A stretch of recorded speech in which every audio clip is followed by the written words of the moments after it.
Bastard Torchwood. I know. Bastard Torchwood. I know. Pregnant. You're pregnant! Sorry, out of everything that could have screwed things up, I really don't know what to say. You don't have to say anything, all right? Sorry. It's not your fault. It's them, it's Jack. It's not like you didn't know you were getting married today. Why the hell did you have to send you out last night? Because it's my job! Well, you gonna be all right? I'll be fine.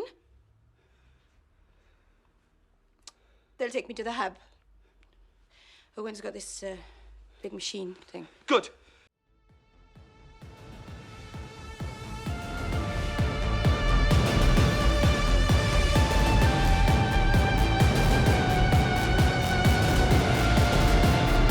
Hello and welcome to Who Watches Who, a Doctor Who podcast with me, Matthew, and as always, I am joined with... Bonjour, it's Scott. It's Scott, who's in a really strange mood. I don't know, he sounds weird to me. He's been really weird before we started recording. He's been weird now. I mean, it's because we just found out we were in the top 100 podcasts in France. Yeah, on Apple Podcast specifically. It's So very, very specific. So I'm catering. Chart, So I'm catering to like 3% of our audience here. You know, yeah. speaking some French here.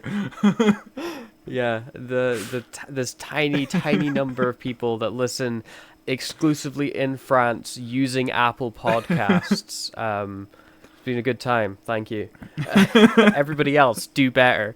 This week we are looking at a special episode of Torchwood, and by that I mean a regular episode of Torchwood, but it's not an episode of Doctor Who. That's the special part. As we are looking at Something Borrowed. As we step ever closer to the release of the 60th anniversary, we decided to use this weird gap in time as this bit to just take a look at some other parts of the Doctor Who, the Whoniverse, the new Whoniverse now that it's a thing. You know, let's take a look around, see what this is about. No, actually, we just Matthew, covered... I think you'll find that this is probably the most important thing to watch before the 60th anniversary. This ties in the most to the 60th anniversary. Yeah, you just have to pay attention. Yeah. I'm pretty sure the 60th is a sequel to this episode. Yeah. But we are last week we looked at the William Hartnell biopic An Adventure in Space and Time, which was a lovely old time. You can enjoy that episode if you want to go back and check that out. This week we're looking at Something Borrowed, and we'll see what comes next week. I think it's the news or something, because we're only 2 weeks away. 2 weeks away from 60th anniversary. God, Jesus Christ. It is strange to put William Hartnell and Torchwood in the same sentence. Like, I think he would have been a big fan of the show. I think he would have loved it. He would have probably had some issues with Cyberwoman episode, but apart from that, yeah. That would be his favorite one. That would be his favorite episode. This episode, Something Borrowed, first aired on the 5th of March 2008, which was a Wednesday, and 15 years, 8 months, and 2 days ago, and I was 7 years old when this episode came out, so I for sure did not watch it when it aired, because that would have been inappropriate. I mean, this was the year we had with 7 o'clock edit, so I think this Series 2 of Torchwood, I don't think I saw every episode of Series 1 of Torchwood because it was hard to sneak in, but with Series 2 it was easy peasy. 7 o'clock on like a Thursday, I think it was. Perfect. Easy peasy to watch. Good times.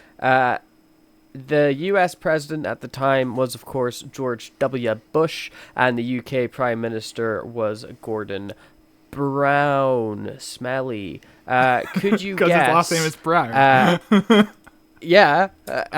Could you guess what the number one film at the I have both the US and the UK box office here. So you have double the guesses, twice the length of time to guess with the guesses. So it must have been around about half term time in terms of like England, because I think they have it like March or something, so it might be a family film. Couldn't tell you. So, and I'm trying to think Is of this a family film? Not really. Okay, It's more of a dad movie. more of a dad movie in 2008. Yeah. Oh, fuck me. What came out in 2008? Can I have a hint? Who's in it? Jason Statham. Oh, God. What the fuck has he been in?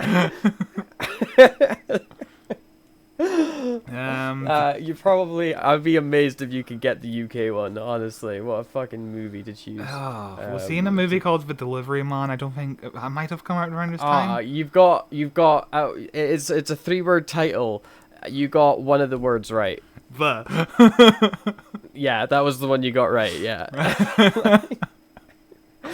Oh, dear. Are you gonna get... Are you gonna... No way. It's directed by Roger Donaldson. Who? You familiar with this? Robert It is Donaldson. The Bank Job. The Bank Roger Job. Donaldson. It is The Bank Job. It is a 2008 heist thriller film directed by Roger Donaldson and written by Dick Clement and Ian LaFrancière. I don't know how you pronounce that last name. I'm sorry, Ian. It's based on the 1971 burglary of Lloyd's Bank safety deposit boxes in Baker Street. It stars Jason Statham, and it was #1 at the box office in the UK for 1 week, grossing £951,000 in the weekend. Which is not a lot of money, but it was a very quiet time. It took over from Jumper in February, which was #1, the Hayden Christensen movie. Have you ever seen Jumper? Yeah, sorry, I just got confused there. I confused Jason Statham with Jason Bateman. Similar name. I guess both they have Jason. And man. Other than that. Yeah. Those are. I would never ever think of those two actors. They have similar at the same names time. because we have very both, different. We're both people. called Jason and with the name Man. You know, Statham. Actually, no. Okay. Statham. It doesn't. Yeah, it's not Stathman. Jason Stathman. I don't know. Okay, you asked me a question. Jumper, the Hayden Christensen movie. Ooh. That was #1 before The Bank Job. Is that one that you've ever bore witness to? I've seen about 70% of that movie. In I would say 2011, 2012 I watched it. Not good. I would have watched... I think I got it on DVD roughly the time it was out on DVD, because I remember being very young when I watched this movie, and I remember it being fine. I only watched it once, and I never watched it again, and I usually rewatch movies, and so if I'm a kid, I guess that means that I didn't super enjoy it that much, but, you know, I like Hayden Christensen. He's a decent enough guy, but yeah. Yeah, fun movie. Could you guess? And I would be amazed again if you can do this. You know, you're currently 0 for 2, but do you any idea what's #1 in the US right now? Oh, you'll have to give me a hint. Okay, it is a comedy movie starring Will Ferrell. In 2008. Around about this time, it was the Land of the Lost movie. Is that what the movie was called? That's not what's #1. I don't know what movie you're talking about. He's in a movie where he time travels to like dinosaur times. I don't know. No idea. Definitely not this. 2008, Will Ferrell. Everything Must Go. No, but that's a good movie. It is a good movie. I That's more of a serious... This is straight up comedy. Okay. Will Ferrell comedy. Oof. Oh, no, it's not Bewitched. That's 2005. It's sports related. Sports related. Oh, yeah. So is he in Blades of Glory? I haven't seen that movie. I No? haven't seen Blades of Glory. I don't know if he's in it, but it's not that. Oh, you'll have to give it to me. No. It is Semi-Pro, 2008 American sports comedy film directed by Kent Alterman in his directorial debut and written by Scott Armstrong. It stars Will Ferrell, Woody Harrelson, Andre Benjamin, and Maura Tierney, set during the final season of the American Basketball Association and telling the story of a fictional ABA team desperate to survive the league's merger with the NBA. Film was shot in LA near the Dodger Stadium. Blah blah blah, released blah blah blah blah blah, and then it came out and made a bunch of money. It got negative reviews with critics criticizing the script, although Ferrell's performance received praise. You know, if it's a movie that came out in like early in a year, it's a trash movie. You know, it's a January movie that Red Letter Media makes fun of. You know. Yeah. Andre 3000 is an interesting choice. I don't think I've seen Andre 3000 act before. Do you know who he is? He's Andre 3000. He's from Outkast. Oh. The band. Oh, Outkast. interesting. Yeah. I know. No idea. That's interesting. Kent Alterman did not direct many other... I don't think he directed really anything else. What is he doing now? I don't know what he's doing. Dead. He's the president of Comedy Central. Ah, I was close. There you go. You might as well be dead if you're a president of Comedy Central. They had... I haven't seen Comedy Central since I was a kid, but I remember having good stuff 15 years ago. I'm sure it's fine. I mean, this is American Comedy Central. I think it's like The Office, Futurama... Friends, Seinfeld. I mean, it's all reruns. It is, but, you know, reruns of classic shows. Great stuff. That is all I have for the On This Day section. It was a very quiet day in history because everybody was busy watching The Bank Job with Jason Statham. So, Scott, why don't you take us into the behind-the-scenes writers part for Something Borrowed? Yes, the original title for this episode was The Wedding, which is a shit title. Something Borrowed is a much better title, because it works in more than one way. Let's say that. Yeah, it's the baby is borrowed. It's a pretty good. Yeah, you borrow. Yeah, and you know, it's clever. And that's also that phrase you say at weddings, something for gifts or whatever the fuck it is. Yeah. It's something borrowed, something new, and something blue, which is a few weeks ago I called this episode something blue by mistake because I'm an idiot. The confidential version of this episode, because we did like Torchwood Declassified, that was called something new. So I was totally wrong with something blue. Nothing was called something blue. I'm a stupid idiot. No, you just made it up. It's just one of those other lies you make up because you make up stuff. So Russell T Davies, have you ever heard of him? I don't know who he is. Nope. He realized at this point of his series that they really needed a more comedic episode. They just came off a trilogy of dark episodes about Owen basically becoming a zombie man, because he dies for a bit and it comes back to life and he's a bit of a zombie. And the next 4 episodes are also really fucking dark. One of those episodes is Adrift, which we covered last year, I think it was. Really depressing episode. God, yeah. One of the most shocking episodes. So they really needed something more comedic to kind of go in between those episodes to really provide a contrast for the season, which makes perfect sense. Russell thought Phil Ford would be the perfect choice for this episode. He had written for Coronation Street, and of course, you know, soap operas have comedic wedding episodes all the time, so he's kind of perfect for it. He actually wrote 86 episodes between 1997 and 2002, so he's a Corey expert. Yeah. Who watches Coronation Street when? When I die. Oh, come on, there's not that many episodes. We'll get when done with I it. die. Coronation Street, how many episodes? Thousands and thousands. Nah, just like 2 episodes, I think. And they're 11,000. Such dense lore. There's Jesus Christ. There's such dense lore for Coronation Street. You know, it's not one of those shows you can just jump in. There's so much going on. It's so complicated and well put together. Phil Ford also wrote most of the episodes of the 2005 Captain Scarlet show, which I remember being pretty shit at the time. It's like really early CGI for a television budget. Did you ever watch Captain Scarlet? I think we've mentioned this before. I would have to look it up. Hang on. It's Captain Scarlet. It was a Jerry Anderson from creation. 1967. The 2005 show. Captain Scarlet 2005.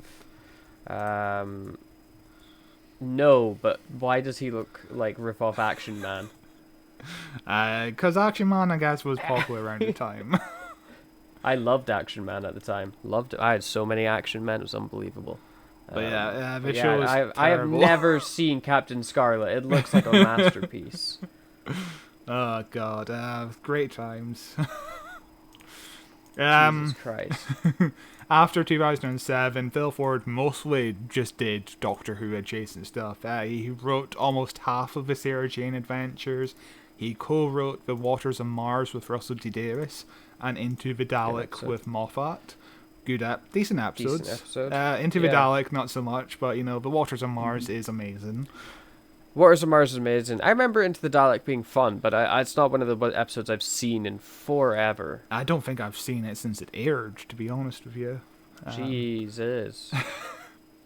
He wrote most of the Doctor Who adventure games, which came out between 2010 and 2011. These were games you can download off of the BBC website for free.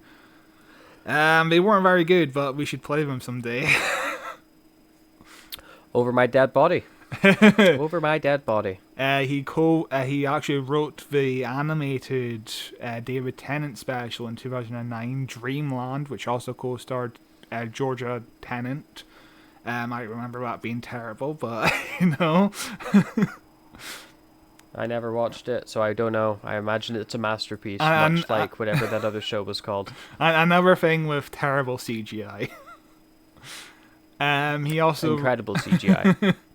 He also wrote half of Wizards vs. Aliens. I don't know if you know what the show is, but it's the show Russell Davies created to fill the void left by the Sarah Jane Adventures after that ended. I think Wizards vs. Aliens had like 3 or 4 seasons. We should cover it someday. I've never heard of it. I remember watching the pilot episode. I hated it, so I just never watched the rest of it, but we should cover it someday. 3 seasons from 2012 to 2014. And he and his most recent work is he recently wrote half of the Tales of the TARDIS segments, which just released last week, and they are lovely. Such a lovely wee gift for the 60th anniversary. You've only seen one of them, haven't you? Yeah, I think so. I think so. You need to catch up, my dude. They're great. Nah, not going to. I'm not going to watch any more Tales of the TARDIS because it had old people in it, and that made me furious. So when Phil Ford was given this episode, he was partway through scripting a story called Deadline, but this had to be scrapped because the second series underwent a major storyline revamp, apparently. But, because he worked in the Doctor Who realm, it was eventually used as an audio drama. So if you ever write a script for Doctor Who or Torchwood or anything, it will be turned into an audio drama. Yeah, just keep it. Just keep it in your top drawer, just for a rainy day. Yeah, Big Finish they'll come sniffing around. Anything and everything. Well, this wasn't a Big Finish drama. It was a BBC audio drama that went out on BBC Radio 4 in 2009, just before Children of Earth. So BBC Radio got there before Big Finish. Yes. They snuck in. Yeah. So to just quickly go over how popular Torchwood was around this time. This episode was one of the 7 of the 13 Series 2 episodes that were in the top 20 list of the most popular shows on BBC iPlayer between January and March 2008. Half the series was on the top of the BBC iPlayer charts. Insane. That is insane. But it's also during a time when who gives a fuck about BBC iPlayer? Watch it on live TV. Yeah, true. I mean, this was 2008. Like, the BBC were like the first to adapt to online streaming. They were so ahead. Yeah, they were so ahead of the curve and just did nothing with it until ever. Like BBC iPlayer is such an out of date website. It is, but you know, I give kudos to them for never changing their name. Unlike Channel 4 with their 4OD, then it became All 4, then it became Channel 4, or ITV with ITV Hub and then ITVX. You know. Yeah. At least their name is consistent. BBC iPlayer. It makes sense and it sounds like it was made in the early 2000s. Beautiful. But yeah, that's all the pre-production notes. Shall we jump into something borrowed, not something blue? Something blue. Something Let us blue road. begin. What? This isn't Reese's baby, Brenda. It's an alien. Get back, you ugly bitch! The hell do you think you're doing? That's my mother! No, it's the alien. I'm not an alien. Oh, you're good. I'll give you that. But I'm not. Yeah, and the Lone Ranger didn't have a thing with Tonto. Jack, does the shapeshifter copy smells too? No, just physical. Right, well, I recognise that bloody awful perfume anyway. It's Brenda, Jack. It's Brenda. Oh, that's for calling my mother an ugly bitch! The episode begins with what I presume is a flashback, because it's all flashback looking, of Gwen being like, I'm going to get married, Captain Jack Harkness. And he goes, why, Gwen Cooper? Why? And then she's like, because I love Reese. And then they like kiss or something. It's just there, I guess, to establish she's been engaged for X amount of time, in case, you know, it's... I don't think you need it, honestly, but I guess it's fine. Yeah, this scene... We then open up... this scene was from the opening episode, Kiss Kiss Bang Bang, which is such a Torchwood title. It is a good movie. I haven't seen it in so long. Amazing. Love it. But not sure why it's here, other than just to set up, you know, the Jack and... Gwen relationship and why Reese would be so against Captain Jack Harkness as a person, because he kind of, I guess it's implying he kind of has feelings for her. I don't know. That is the vibe I got in this episode, is that like they're kind of like, oh, what if we got together though, throughout the whole thing.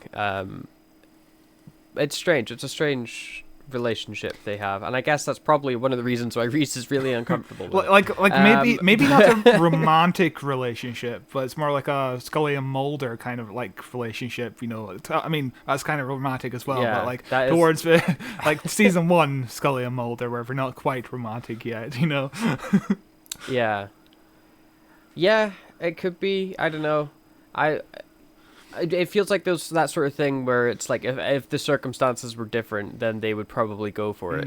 But they're like their lives are, there's no way if they met at a different point. But we then open up into a hen night, a hen night and a stag do. That's what it's called, isn't it?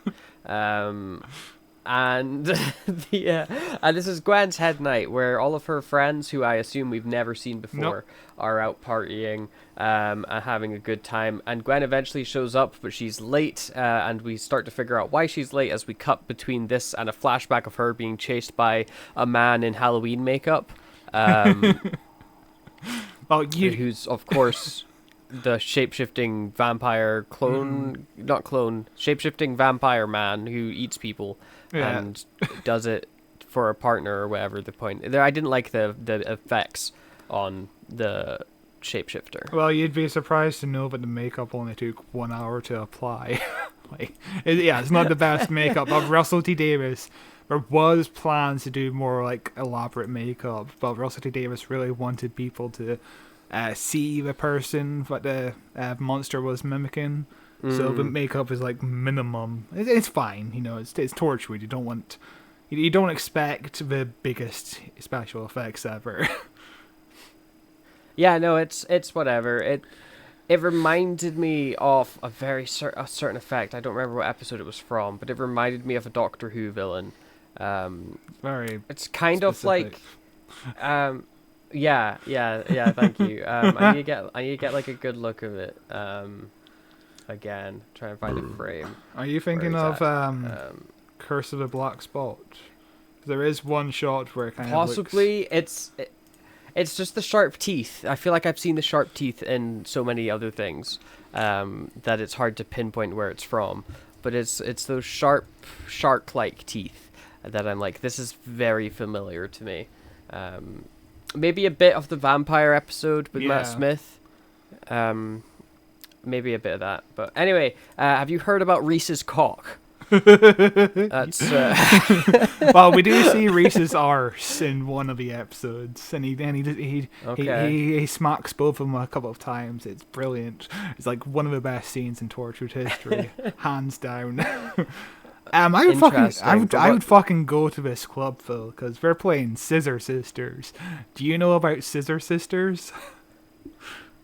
I don't want to answer that question.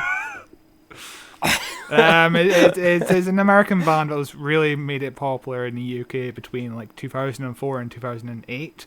They made an appearance in Doctor Who already at this point. I will send you a scene. All right, I've never heard of them as a band. It's a great band. There's so many great songs. I love them so much. Iconic, an iconic scene with the Master. Yeah, so of John Sims' Master dancing on the airship from Avengers. Yes. I mean, he sings "I Can't Decide" to the Doctor. Great song, fantastic. That's my favorite Scissor Sisters song. Do you have a favorite Scissor Sisters song?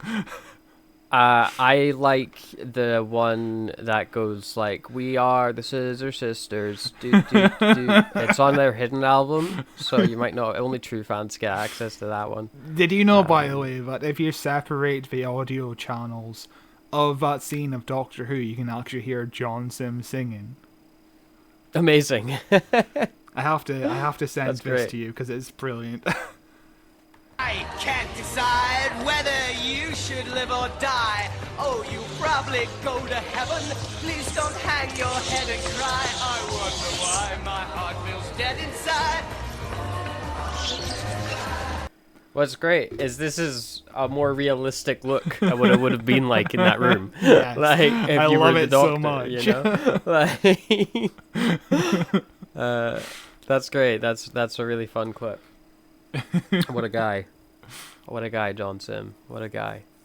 The episode continues on as Gwen wakes up after her night partying and night having various flashbacks to look at her wedding dress, and she's all excited because today is the day that she is getting married. No matter what, no matter anything that could possibly happen, she is getting married on this day. This is the only day she has decided in her head she is allowed to get married. If this day passes and she is not married, she will never marry again. That is the rule she set to herself when she was, I don't know, like 6 or something. She's really committed to this day. More than she's committed to Reese. She is committed to getting married on this day. Yeah, she's so committed to this day that she'll just create a big old farce, you know? Like, this whole thing is just such a farce. Like, a man dies because of Gwen. Straight up. A man straight up dies because of Gwen. Like this episode is kind of ridiculous if you really think about it, honestly. Yeah, it is very ridiculous, and Gwen is responsible for the death of that wedding guest. But she climbs out of bed to realize that she is like 9 months pregnant, and she is ready to burst. And this is shocking news to her, as far as she was aware last night, she was not 9 months pregnant. And this was where the Torchwood title sequence kicks in, and we open up to her getting tested and figured out with by Zombie Man, who's a name that I don't remember. Owen, yes. Which I'm glad that you established he was a zombie man, because I have not seen series 2 of Torchwood, and they make references to it here and there, and I was like, oh, okay, I guess something happened to him. They make brief references to it here, and also in the episode we covered last year, Adrift. I just realized we covered all the episodes of Torchwood we covered so far are roughly around about the same time, because the first year we did it in October, and then we did it last year in like September, and now it's November, like roughly around about the same time. Yeah. There's always a drought in Doctor Who content where we have to dip into Torchwood around this time. But Gwen goes on to have a discussion with Owen and Jack about what she needs to do. And they, like every single other person in this episode, tell Gwen, okay, well, just stay here and postpone the wedding, and we'll deal with this pregnancy thing. To which she's like, nuh-uh, no way, I can't do that to Reese. Reese would be, can you imagine if Reese found out I had to change the date? That wouldn't happen. But then in like the next scene, she shows Reese she's pregnant, and he's like, yo, we need to change the date. This is insane. And she's like, no way. What if I told Reese we had to change the date? Can you imagine how upset Reese would be? She makes no sense in this episode. Yeah, the Reese character is really smart here. He's like, he gets angry because, of course, it's Torchwood. It's bloody Torchwood. It's ruining my wedding day, but we're going to postpone it. Yeah. I'll get Banana Man to sort out the details. And we'll just lay low for a little bit, But yeah, it'll be chill. Who cares? Like, it's one day, and one day versus your life, potentially. Let's focus on you being alive, yeah? And she's like, no, I don't care if I die. We're getting married today. It's like, you've got your priorities so backwards, Gwen. What's going on? One of the great things about this episode is that Reese is all in the know about what Torchwood is and all that, because most shows, like American shows, it would take like 5 seasons for a partner to finally find out about what's going on with her partner. But here it's like, episode 4 of season 2, like 15, 16 episodes into the show, finally we're getting into more meat. That's the episode where he finds out meat. Oh, right. It's also really good that he does know, because it would have been so easy for this, because it is the quote-unquote comedy episode. It would have been so easy to turn this into an episode of, let's try to do the wedding while hiding the fact I'm pregnant from Reese. Oh, gosh. I think, Reese is... I think this might be the last silly episode of Torchwood that we ever made, which is kind of wild, because, the first season of Torchwood, a lot of the first season is like B horror movie stuff, whereas this season is more dramatic, and the next few seasons are wild. They're dark. But, this is the last silly episode of the show, which is kind of sad. And it's only like a little bit silly. It gets pretty grim at points as well. Mm-hmm. It's like setup and tone is more wacky than other episodes of Torchwood. But it's nowhere near as silly as like Cyberwoman, which I think is the ultimate silly episode. I'm so excited. It's a we really need to cover that episode someday. I genuinely think it's great. I love it. Yeah, it's great because of how terrible it is, but I think that's the intent. It's insane. It must be the intent. I think it was. It's brilliant. It's brilliant. Owen is doing an autopsy on one of the zombie dudes. Not the zombie dudes, one of the vampire men. I don't know what they are. Shapeshifters. They're shapeshifters. Mm-hmm. And oh god, I know her name. It starts with a T. Tosh. Does it start with a T? Yes. Tosh. Yes, I was right. Tosh comes down the stairs in a dress, and Owen's like, wow, you look pretty. And Tosh is like, hell yeah, come to this wedding with me. And he's like, all right. And that's the whole scene. It's fine. Yeah, but it's to set up what happens in the series final, which I briefly mentioned when we did the Stolen Earth. I don't know if you remember or not, but I couldn't tell you. I didn't tell you what you said last week, man. I don't know. Something terrible happens. Let's say that. Okay. You did skip over a scene where Yanto is at the wedding shop. Is that what you call them?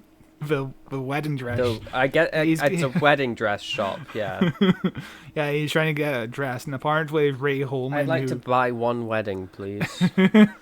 Ray Holman, who is a costume designer, found it hard to find a wedding dress for a 9-month pregnant lady because he just felt like a massive sinner hunting around Cardiff for a wedding dress. And he wound up designing the wedding dress himself because he just could not find it. It's such an incredibly niche thing to find a 9-month pregnancy wedding dress, Yeah, yeah. You're probably better off I mean, this is 2008, so he didn't really have much better choices. But I bet if you went on eBay or something, you could find it pretty easily nowadays and just get it secondhand. You find it on yeah. Etsy, you know? What an idiot! Why didn't he just live in the future? Yeah, that's a fun scene where Yanto is just. I was about to say mistaken, but he's correctly ascertained to be a pervert. And the guy's like, "Hey, yeah, lots of guys come in to buy wedding dresses. Come on, I'll get you like signed up for whatever the hell you do. Rent it out. I don't know, buy it." Then anyway, we get a scene with Gwen, who really weirdly, I thought, decided to tell her parents she's pregnant. Yeah. But she doesn't tell Reese's parents, does she? I mean, we don't get a scene with Reese's parents. it's implied what she told them, because of course. Yeah. But because of course this scene ends with Gwen's mum being like, "Wait until Reese's mum finds out," you know. But yeah, so bizarre that she just goes straight to telling them she's pregnant. Straight to tell the parents. You know. What if you solved this problem before the wedding? What if it's like, oh, actually, it wasn't as complicated as we thought it was going to be. We solved it. Oh, go on, there's nothing to worry about. I mean, you can have your wedding after all. In a few And scenes, it's like, oh, I just told my parents though. in a few scenes, Gwen raises the issue of, oh yeah, what's going to happen when there's no fucking baby? Yeah. Like, you know, if I was her, I'd be like, oh yeah, I'm on some hormones or something, antidepressants that made me feel bloated. You know? I had a really bad sandwich yesterday, and I'm super bloated right now. And I would really appreciate it if nobody made mention of my size, because I'm feeling very vulnerable. And everyone's like, you know. Like it's just don't say I look pregnant. If you say I look pregnant, you're out the wedding. That's it. You know, like it's ridiculous and doesn't make sense not to go with that excuse. You know, I'm bloated, but more sense when I'm pregnant. I somehow became pregnant. I was at my hen do last night. I wasn't pregnant then, but now I'm pregnant. Yeah, everybody at the hen do just assumes they all got blackout drunk to not recognize that Gwen was pregnant. But also, wouldn't they be like, hey, you know, we've known Gwen for more than 9 months. Have I been blackout drunk for 9 months again? So yeah, this is the first appearance of Gwen's parents. I think the mum definitely appears in series 4 of Torchwood and some of the audio dramas. The dad, you might recognize. I don't know if you recognize him, but we recently saw the dad. Do you recognize him? Did we recently saw the dad? I vaguely recognize him, but I couldn't tell you what from. He was in Remembrance of the Daleks as the funeral man. He was like one of the guys who works in the funeral parlor. He fainted when he saw the coffin kind of float by him. Okay, yeah. I know who you're talking about now. Yeah. He was also in Boomtown, where he gets murdered by Margaret Levine. So, like 3 years later, he's playing Gwen's dad. So that's fun. That is fun. Good for him coming back to life. Survived like Captain Jack did. Incredible. We then cut from that scene to it's like the wedding day and everyone's arriving.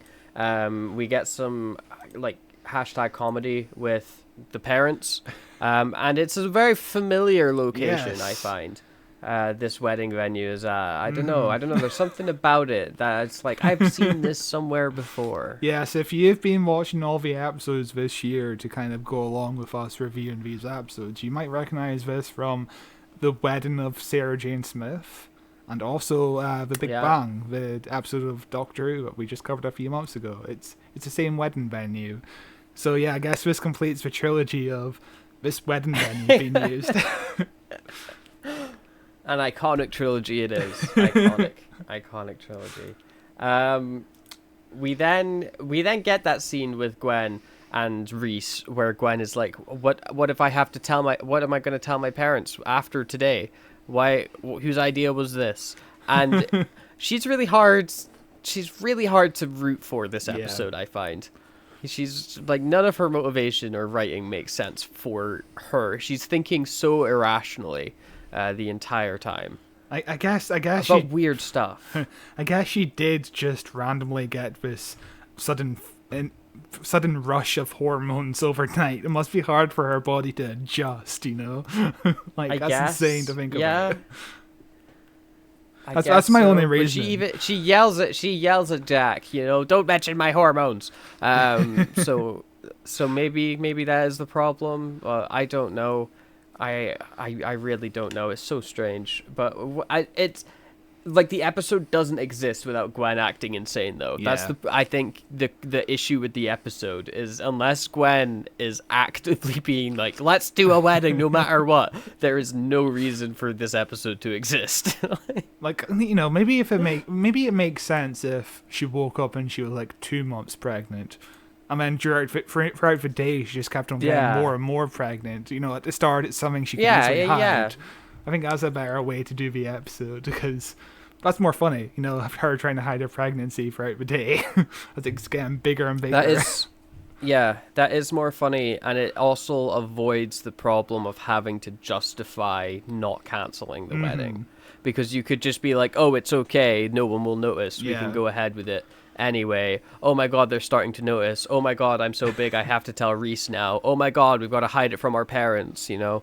Oh my god, that guy's been eaten. Jesus, I'm glad that wasn't directly my fault. Like...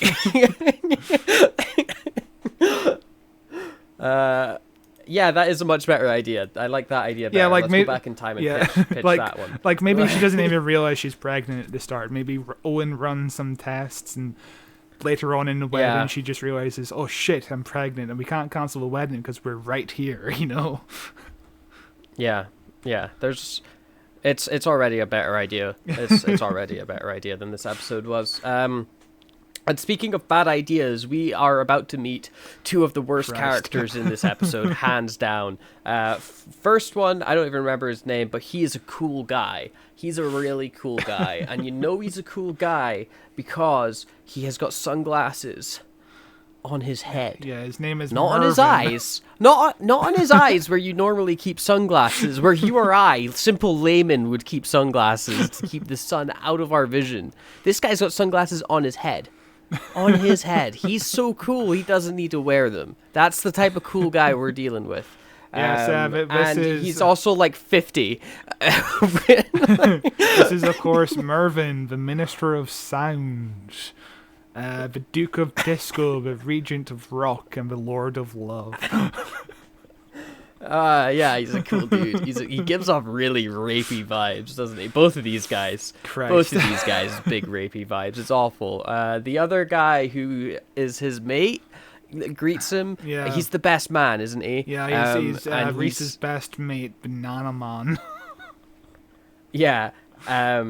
And he decides the entire episode that he's like, I'm gonna harass Tosh. Yep. That's who I am. That's who I am at my core. I'm a dude who harasses Tosh, and that's what he does, and that's his whole thing. These two suck. These two really suck. The guy who plays Banana Man, whatever his name is, he reminds me of my friend from school around about this time because he has similar hair. That's wild. He reminds me of your friend from school as well. Yeah. Except 'cause, he has similar hair, except my friend had like a little rat tail on his head. Oh, interesting. It was terrible. Were rat tails ever cool? You know, with a name like I Rat's Tail. had one. Ugh. I had one. My friend had one. Yeah, Sounds no, they awful. were cool. It was the style at the time. Was it it? was the style at the time. Yeah, it's like, you know, it's like a baby mullet, really. You know, and now mullets are back full swing. Oh, God. Mullets are back. Terrible I love time. them. Love a good mullet. But yeah, Tosh Love is a like, good oh mullet. yeah, do they call you Banana Man because you go soft and mushy eventually? Yeah, and she's like, and bananas make me vomit everywhere, so stay the fuck away. Yeah. Which is fair. And Yep. he doesn't listen, though, because he's a creep. Yep. Good times.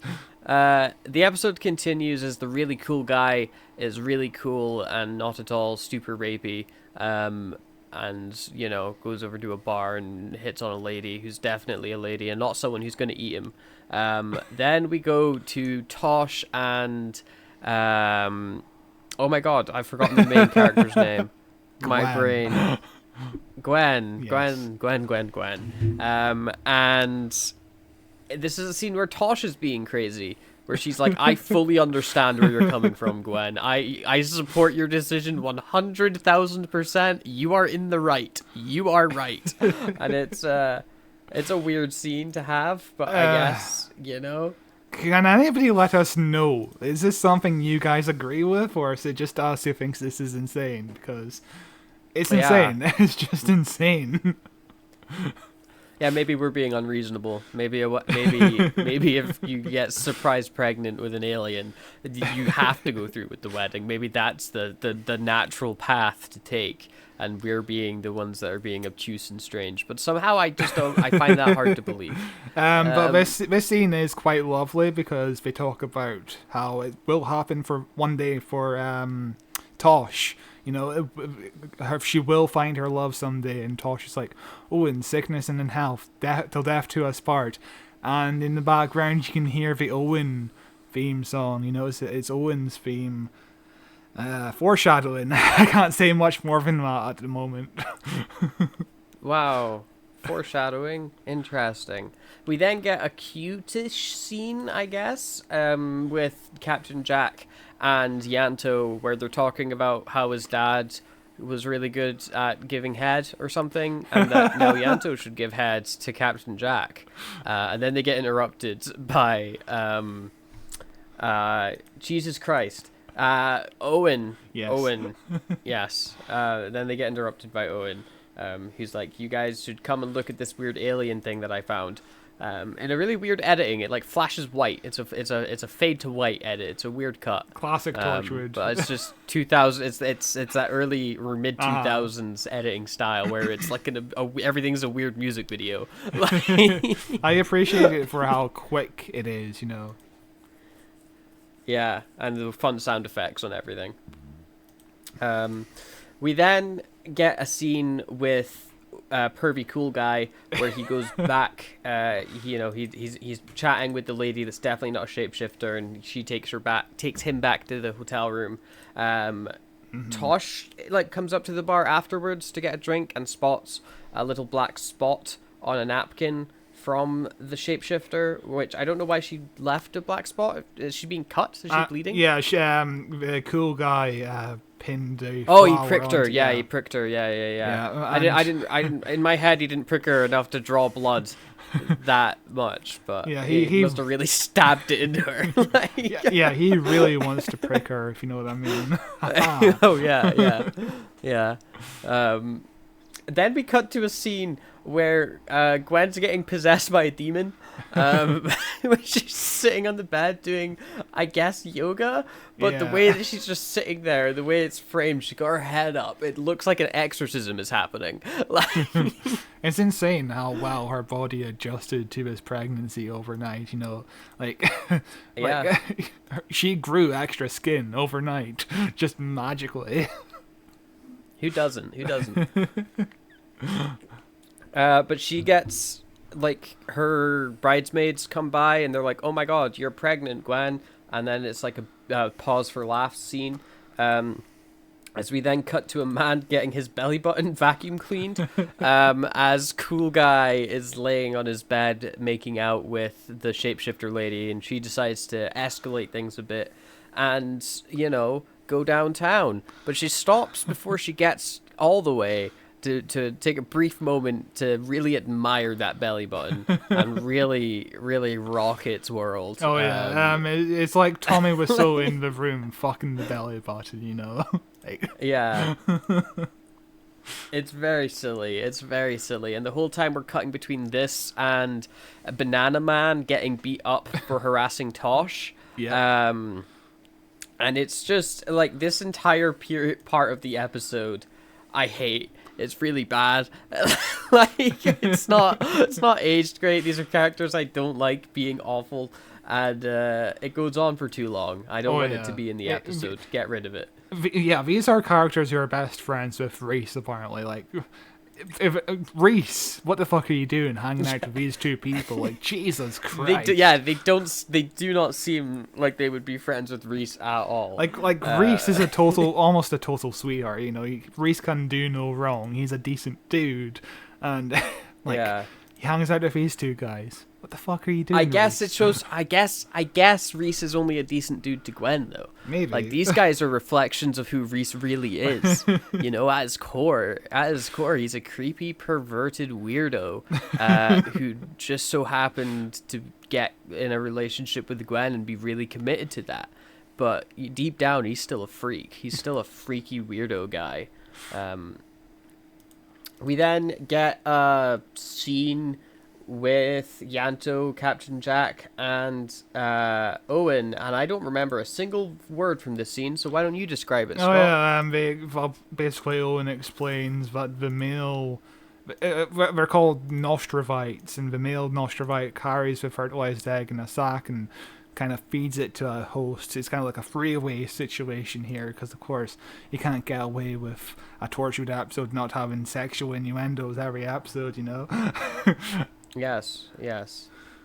And they decide to go out and tell Gwen or save Gwen or something. Gwen has a brief interaction with the shapeshifter, who is so not subtle about the fact that she's a shape-shifting alien. It's insane. Yeah. What's interesting is that before Jack, Owen, and Yanto go out, they don't try to phone Gwen to warn her.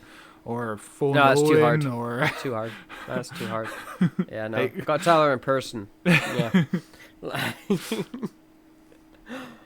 Yeah, it's strange. You could do a lot of this via the phone and save a lot of time and potential lives. Yeah.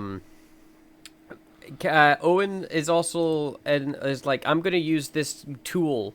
This, I don't even know what they call it, this big tool thing that I used to save Martha in an episode that I've not seen, so I have no idea what he's talking about, and I think he's making it up. I think he's lying for style points. The whole Martha stuff happened in the last 3 episodes. She replaces Owen for a bit when he dies, so that's a fun little arc, even though they severely underused Martha, but it is nice to see Martha crossover. Yeah. We then get a really dumb scene with the bridesmaids for some hashtag comedy, where they are where they're talking about how they must have been blackout drunk for Gwen to be able to hide the fact she's pregnant. Their logic doesn't make sense, but like the next scene we see them in, they're drinking again. So these people are always drunk.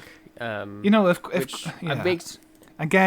was like, "Oh yeah, I'm on hormones," you know, I'm just bloated now, and also yesterday I wore I'm having a baggy severe clothes. allergic reaction. Yeah. My pancreas has exploded. Yeah. Please call help. and yesterday I wore baggy clothes, and you were drunk, yes, and you didn't notice it, which is common for drunk people not to notice small details like that. It's fine. It makes sense. But to go with, oh yeah, I just never noticed you were pregnant last night. Insane. Yeah, and all that alcohol you were drinking as well. How did I not put that together? You're 9 months pregnant and doing like tequila slammers on the table. I didn't realize how I missed that. Insane. I'm surprised nobody stepped in to say that maybe this isn't right. We got away with that last night. We then get a somewhat sweet scene with Gwen and her mother, where her mother is like, "Hey, I can't wait for you to have my grandchild. You'll be so cool." And Gwen the whole time it just feels guilty and stands there. Until her dad comes in, and then she breaks down. She's like, "I can't, Dad. It's not Reese's baby. It's not his baby." And it's very dramatic, and it's very Coronation Street. It's very Coronation Street, where you're pregnant at the wedding, and then you tell your father he's not the dad, and then an alien. The music plays.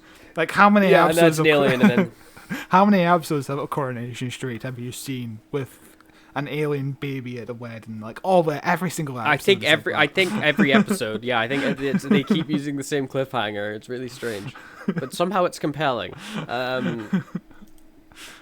We then get a scene with Reese and his dad for some reason, and I don't really care about any of the Reese drama. in this? You know, like, why do I care about Reese's extended family? He's the guy that's at home all the time. I don't really care about him, you know? Yeah, who the fuck cares? This whole situation. Again, it's just Carter's making stupid decisions that he can't get behind, so the whole episode is just kind of stupid. It's a throwaway episode, really. It is silly. We then get speaking of silly, Tosh and Banana Man are tied up by the shapeshifter in this weird cocoon thing, and they're tied up together into this ball, and there's some fun joke about groping going on. It's cool. It's really cool and funny stuff. That's where those characters are. Tosh is having a miserable time. Yes. What a miserable time. She spends the entire wedding harassed by this dude and then gets tied up to him. That's like everything that happens to Tosh. That's everything that happened to Tosh in the whole show. Like, she only gets like 2 or 3 solo episodes. Like, she's not really the focus of the show, which is a shame because I really like Tosh. You know? Yeah, I enjoy it. Yeah, I enjoyed the character. We then get the scene with Gwen and her dad where she's like, all right, Dad, have you ever heard of Doctor Who? Okay, so I'm in a spin-off show called Torchwood, and it's aimed at more adults, and we do more adult-centric things, like say the word booby sometimes. And their dad is flabbergasted at this, but he eventually agrees, and like Gwen convinces him or whatever. And he's just, and then does he tell the mum? I don't remember if he tells the mum or not. He goes up to the mum immediately in the next scene, and he's like, our daughter is fucking insane. She needs help. Like, what an insane thing to just tell your dad out of nowhere, right? With but it's not even like it is an insane thing to tell him out of nowhere, but you could easily provide evidence. Yeah. Like, very easily. Like, you could show him your badge, you could show him the 20 pieces of Torchwood branded clothing you own. Like, you know, Torchwood's not a subtle agency. You can very quickly prove that they exist. You know, or Torchwood probably has a take your family to work day. Yeah, it's strange, but we then get the walking down the aisle scene after a brief scene again with Tosh and Banana Man, but who cares about those guys? They're walking down the aisle of this beautiful wedding venue that I've never, ever, ever, ever seen before, and, you know, they're all getting prepared for the wedding ceremony, and the person is looking on. Captain Jack and Yanto and Owen are driving as fast as they can to get there, and then the wedding aficionado lady, whatever you call her, the minister, I guess, if it's a religious wedding, she's like, by law, I have to say this part. By law, I am demanded by the courts above that I say this part. If I do not say this part, your wedding is void and null, and you might as well have never had this ceremony to begin with. Does anybody have any objection? And then Captain Jack bursts in. All dramatic. It's a really annoying cliche, I find. Wedding interruptions right at the altar after someone has said, does anybody want to interrupt this wedding now? Does anybody want to throw in some drama? Does anybody want to ruin this day? Because you almost want, this is going to sound crazy, but we'll provide context, don't worry, but you almost want like a 9/11 kind of scenario to kind of kill this trope here, because 9/11 killed the... I want 9/11 to happen. I want 9/11 to happen again so that we never have wedding scenes. Like, you know, the really annoying 9/11 the weddings. You know, the really annoying trope where somebody has to rush to an airport to proclaim their love before somebody goes onto a plane. That doesn't happen now after 9/11. You know, you can't just go up to the boarding gate or whatever. You have to go through security. Rush through security. But but like, what, you know, you want a 9/11 scenario to happen to kill this trope, you know, like somebody to rush into a wedding with a bomb, you know, something like that. Easy. Get rid of it. The issue is, like, before 9/11, you could do that trope of running into the airport. You can't anymore. Demand, like, you can't do that anymore, but you could do it before. Nobody in real weddings says, "Do you want to interrupt the wedding now?" That's not a thing. So like, you can't have that real world event that changes fiction, because this is a fictional event that everyone just agreed was a cool idea, and they all use it. There's no stopping it. You can't you cannot escape the pull of, "Do you want to ruin this wedding?" It's brilliant. It's brilliant. But yeah, that is another like soap opera trope, you know. This is the classic dun dun dun dun cliffhanger, but you get the end of EastEnder episodes, you know. Oh, great. Soap operas are just wonderful shows, you know, so upbeat and shit. Wonderful. I love them. They're really cool. They definitely weren't invented to legitimately sell soap. Oh yeah, that's true, yeah. Yeah, they were made to fill the time between adverts for soap. It's incredible.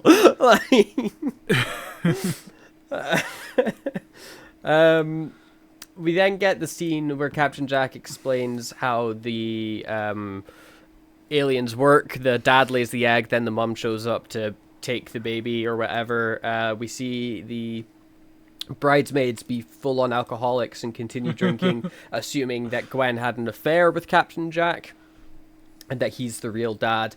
Gwen is like, I'm desperately getting married today, no matter what. So we have to solve this problem. Still, that she's like a broken record. We get a really cool shot coming out of one of the bridesmaids' mouths, essentially, as she's stumbled in to where they left the person cut in half. Yeah. Which is some weird blocking. Like, I feel like Torchwood should have locked off that door before this moment, but they just didn't. I guess they didn't discover Gwen, or they didn't discover Tosh until the bridesmaid discovered them. What's the bridesmaid doing there? I guess looking for Banana Man. I don't know. Yeah, everybody just wants to shag this wedding, you know? Drink and shag. Banana Man of all choices, so yuck. Like, what the fuck? His name is so mysterious, it leaves you asking questions, you know? She then comes running down and yells that there's been a murder, to which Yanto's got the very fun call to Jack where he's like, okay, the situation is uncontained, as the entire wedding venue begins to panic, which is some fun bit of shenanigans, which I really enjoyed. So the episode continues on as everyone is looking for the shapeshifter throughout this wedding until Reese's mother comes in and she's like, hey, I know where the person is that we're looking for, them out this way. Out you go, Owen. And then Owen goes out the goes and he radios them and they're like, Reese's mother came in to help us. And then suddenly, oh wait, Reese's mother's over here. That lady must be the shapeshifter. Gosh darn. And Captain Jack kicks open the door and calls her the ugliest lady that's ever lived right in front of Reese. And it's very funny. Yeah. You know, he's just so rude. He's such a rude guy. He's so confident. What if the other lady was the shapeshifter? You know, the other mother that they saw. What if that one was the fake one and this one was the real one? They really banked on that. Like, it probably is the funniest scene of the episode, I would say. Like, yeah, it is pretty funny. You did miss the part where the alien lady does jump out of the window. And apparently that's the only reason why they chose this venue, was because the windows are just perfect to jump out of.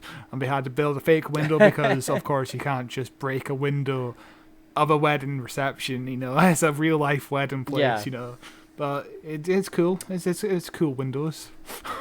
It's the best windows I've ever seen. You know, it's the best windows of Doctor Who history. I dare you to find better windows in this show. I wouldn't even attempt it. They chase the mother through the wedding venue into the outside where she like screams at a bunch of people and threatens to kill one of them until Gwen sneaks up and is like, hey, guess what? And then like the baby fires the gun from the stomach, which is a really cool shot with that baby's hand grabbing the gun and shooting it. Yeah, that's what the belly... little known fact, but that's what the belly button actually is for, you know? The bullets can just go right out of it whenever you're pregnant. Yeah, it's crazy. It's crazy. The chase continues off this lady, and Owen takes Reese to the side, and he's like, "Hey, Owen, that's my name, Reese. I mean, do you want to take this device I've got that'll get rid of the baby? Because I've only got one good hand, and you have two good hands, and also it's weird if I do it and you don't, because you're the dad, you know. So off you go. I'll show you how it works." Which is weirdly, as far as I know Owen to be as a character, like that's rather sentimental of him, you know. Like he wouldn't really be a character I would ever peg to be like, okay, I'll let Reese do this because he's the, you know, the husband and blah blah blah. He would just be like, you know, who can I have sex with? Get all slimy. Yeah, in series 2 he does have a bit of a character arc, especially after he dies. You know, that's a great trilogy of episodes I really want to cover someday. Maybe not next year, but the year after, because we have plans for Torchwood next year. Hint, hint. Yes. We then we get a pretty good scene. Actually, it's a very good scene with Gwen and Captain Jack, because it tricked me. This was a scene that tricked me, where Captain Jack comes in and they get all sentimental talking with Gwen, and Gwen kind of goes along with it, where, you know, she's like, oh, I want to marry Reese and blah blah blah, but things are getting kind of hot and heavy, and she's about to kiss Jack when he turns in to reveal, like, actually I'm the monster, rah. Which is fun. I didn't see it coming when I first saw it, probably because I was only half watching, but it's a good time. It's a good time. I also think Captain Jack as the shapeshifter, John Barrowman's performance as the shapeshifter, I think, is the weakest out of the monster performances. Like, he just looks so goofy. Yeah, he's like, ah. His facial expressions are like Neanderthals. Looks like he's laughing the entire time. Like, yeah, he just turns into a Neanderthal. You know, he looks really stupid. It's really strange. And Yanto unloads a heap of bullets into him, but they do nothing, and Captain Jack, or the fake Captain Jack, gets up and goes to eat Yanto until it's like, oh, you're dead, actually, and leaves him. There's a nice little character beat there where Yanto's like, come on, please do me a favor and kill me right now, because he doesn't want to be alive, because he's a dead guy. Relatable. And I guess that's his whole thing. It's his whole thing now, is he's the guy that doesn't want to be not dead anymore. I do wonder if his skin will start rotting at some point. You know, it never gets really explored, but his skin must be rotting eventually. Yeah. Captain Jack comes back in and he's like, okay, if our guns won't work, I guess I gotta get my Nerf gun from the back of my car. And he goes and he gets his Nerf gun from the back of his car. It's really silly looking. Why didn't he come in with this? I know. You know, like, why take the risk of having to come back out and assemble it? Just come in with the heavy armory straight away and just blast him, you know, and then that saves so much trouble later on. Lack of foresight. Reese and Gwen come running in to a barn, which I guess is attached to this wedding venue, and they're getting chased by the monsters, and this is where it gets very Bible-y, at least a little bit, with Gwen being the immaculate pregnancy and in a barn, you know, and they've got to use the big laser thing to get the baby out. It's just like the Bible. It's the exact same story as the Jesus birth. Yeah, that famous. It's interesting. I think it's Matthew 10:7 where the abortion happens. Yeah, where baby Jesus. Yeah, and Joseph pulled out his laser gun and managed to zap away baby Jesus. Before that king could come along and stab all the babies, like is what happens in that story. It's a really messed up story. It's like, yeah, I don't remember the king's name, where the king like finds out that the son of God is about to be born, so he's like, "Fuck it, kill all the kids, kill them all." Like, oh, who reads the Bible? Who reads the Bible?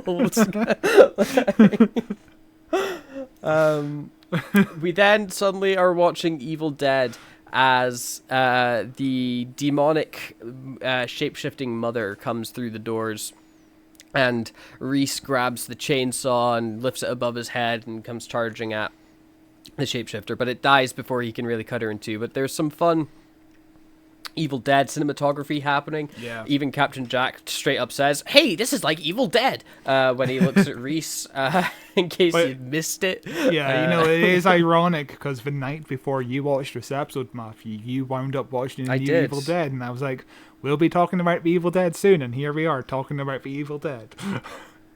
Yeah. Great, we were like great that. franchise. Those were things that happened. It is a good franchise. It's still a wildly I still need to watch the inconsistently TV toned series. franchise. Yeah, same. I haven't seen the TV series either. There's too many shows to watch. Really is. There's at too any much. given time. Yeah. But then we proceed after the mother first explodes by Captain Jack, who blows her up with the Nerf gun, which is like a grenade launcher. And then we cut to the wedding ceremony where they finally get married, and it's a happy time. Everybody has a party and rocks out and has some fun laughs. There's some sweet moments where Captain Jack starts dancing with Gwen, and they're like, what are you going to do? And he's like, I'm going to shag the fuck out of Yanto. Then Yanto comes over and they have a sweet little dance together. It's a cute way to end the episode, and it ends with Captain Jack roofying everybody again. And them passing out and him being like, and they'll never remember what happened. What a nice bow on this self-contained episode. The original ending would have actually had Gwen and Reese getting retconned as well, which would have been a terrible move. That would have been such an awful move, because I like this ending where it's like, Torchwood is going to get in the way, in between our relationship, but we will work through this, which is lovely. Like, that's a lovely way to end the episode, rather than, they wake up and just think it was a perfect wedding, nothing went wrong. So it's kind of like a lame out, it's a lame way to end the episode. Yeah, I agree. And the episode ends proper with Captain Jack looking through what seems to be old photos, but perhaps they are old family photos, as he looks at his own wedding day from the olden times. And maybe there's more to Jack's past than we know. Dun dun dun. Next time on Torchwood, clowns. Oh yeah, we need to do. I think we need to do the next episode of Torchwood, as in the clown episode with Julian Beach, who also plays Davros. With the clown episode of the Sarah Jane Adventures with Bradley Walsh. That'd be a fun double bill. That'd be a fun 2 weeks. That's too much clowns. That's too many clowns. That's pretty scary. That's a pretty scary week time, But no, that was the episode Torchwood Something Borrowed. An okay time. I enjoyed it. It's fine. Yeah, it's fine. It's like a whatever self-contained fun episode. It's really inconsequential and everybody's really stupid in it, but it kills 40 minutes of your life, and that's really what we want in media. So it's not the worst episode of Torchwood by far, There's worse episodes, and it's fine. Yeah. It's fine. And I think it's just kind of lackluster compared to what we've covered this year on the show so far. This is obviously just a last-minute slot, It's something that doesn't require any research, not too much in-depth talk, but it's fine. It's an average episode of Torchwood, really. No, we weren't banking on the 60th anniversary being earlier in November at all. I don't know what you're talking about, Scott. As next week we are looking at the news. Yes. And, we looked at the news only 2 weeks ago. As usually we do a news roundup at the end of the month. However, there's not really anything else to talk about until the 60th anniversary happens, so we screw it, let's round up some more news for November. And there's already quite a bit to talk about. November is a very busy month for Doctor Who, I wonder obviously.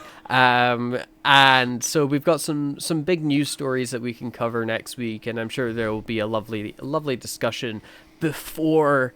And I cannot believe it's this goddamn soon before we cover the first episode of the new 60th anniversary. Yep, 2 weeks away. It doesn't feel like it's 2 weeks away. It doesn't feel real. Yeah. It doesn't feel real. It doesn't feel tangible yet. It won't feel tangible until I'm actually in front of my television watching it. You know what I mean? And even then, it will be surreal.